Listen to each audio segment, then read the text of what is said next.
बाबा शिव को याद करें।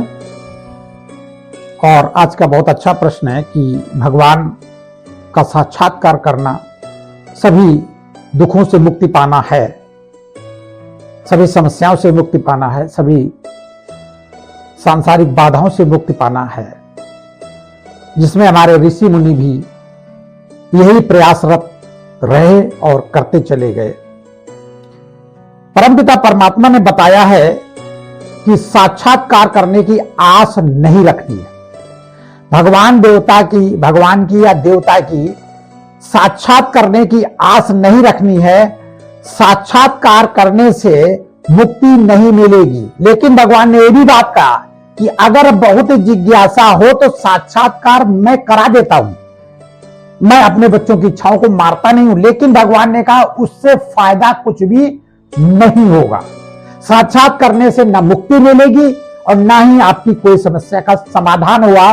छोटी सी उदाहरण में बाबा ने बताया कि कितना भी अच्छा डॉक्टर हो, भले ही उस बीमारी में पारंगत डॉक्टर हो, इसके बावजूद भी अगर मरीज डॉक्टर को देख ले, क्या उसकी समस्या का समाधान हो जाएगा? उसकी बीमारी खत्म हो जाएगी। डॉक्टर की दवाई लेनी पड़ेगी, सर्जरी का काम है तो सर्जरी करानी पड़ेगी, तभी आराम मिलेगी।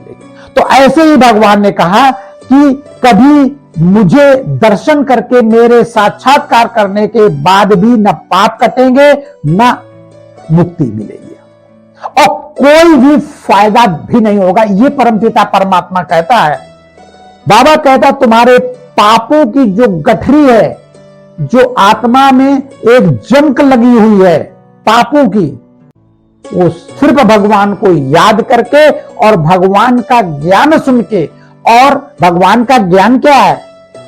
पांचों विकारों से विरक्त इस विधि के विधान को पालन करने से ही तुम्हारे पाप खत्म होंगे, मुक्ति मिलेगी और तुम्हारे आत्मा के अंदर जो दुख दर्द की जंक लगी है वो सब बनेगी। तुम्हारी आत्मा पावन बनेगी। ये कहावत नहीं कही जाती, सुना होगा, हमारे बुजुर्ग कहते पारस, लोहे को भी छुआ दो तो सोना बन जाता है। परम पिता परमात्मा पारस है। पारस ज्ञान है उसका ज्ञान अपनी आत्मा में टच कर दो, संभालो, आपकी आत्मा सोने की बन जाएगी। इसलिए सभी लोग इस चीज को याद करें और ध्यान रखें और समाज में इसको बताएं। परमात्मा के दर्शन करने के चेष्टा मत करें कि हमें रात में आके स्वप्न देंगे और मेरे सामने खड़े होंगे।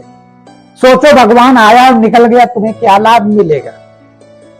जब कृष्ण सतयुग दुनिया में था, विष्णु सतयुग दुनिया में था, उन देवी देवताओं के सामने उनकी प्रजा भी थी, उनके दास दासी भी थे, उनको खाना खिलाने वाले थे, उनके नौकर चाकर थे। तो क्या उनका या उनके पाप खत्म हुए? वो दास दासी थे तो बने ही रहे और वो राजा थे तो बने ही रहे। यहां तक आप इस चीज पर विचार करिए, दशरथ जी के यहां राम का जन्म हुआ तो राम राम ही रहे और दशरथ जी ही रहे, लक्ष्मण जी रहे, भरत ही रहे, लेकिन कोई राम नहीं बन पाया।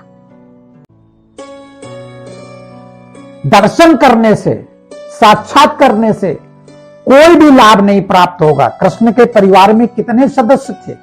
कोई कृष्ण बन पाया? अरे कंस भी तो सामने आया था, दुर्योधन भी तो सामने आया था, भीष्म पितामह भी तो सामने आए थे। सभी ने दर्शन किए देवताओं के, कुछ क्या प्राप्ति हुई? कुछ भी प्राप्ति नहीं हुई। इसलिए साक्षात्कार की आश नहीं रखनी है, इससे कोई भी फायदा नहीं है। इसमें समय न खराब करें, सिर्फ भगवान को याद करें और भगवान की बात को माने।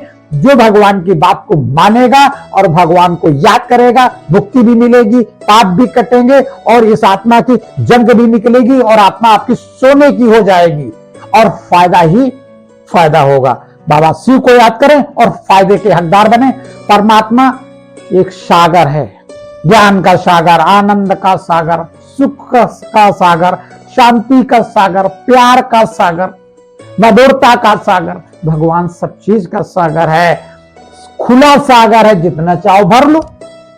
गरीब अमीर कोई भी भर सकता है, लेकिन हम लोग भाग्यवश भर नहीं पाते। इसलिए आप साक्षात्कार के चक्कर में न पड़े, अपने कर्मों के सुधार के चक्कर में पड़े। बाबा शिव को याद करें और सदा आनंदित रहें।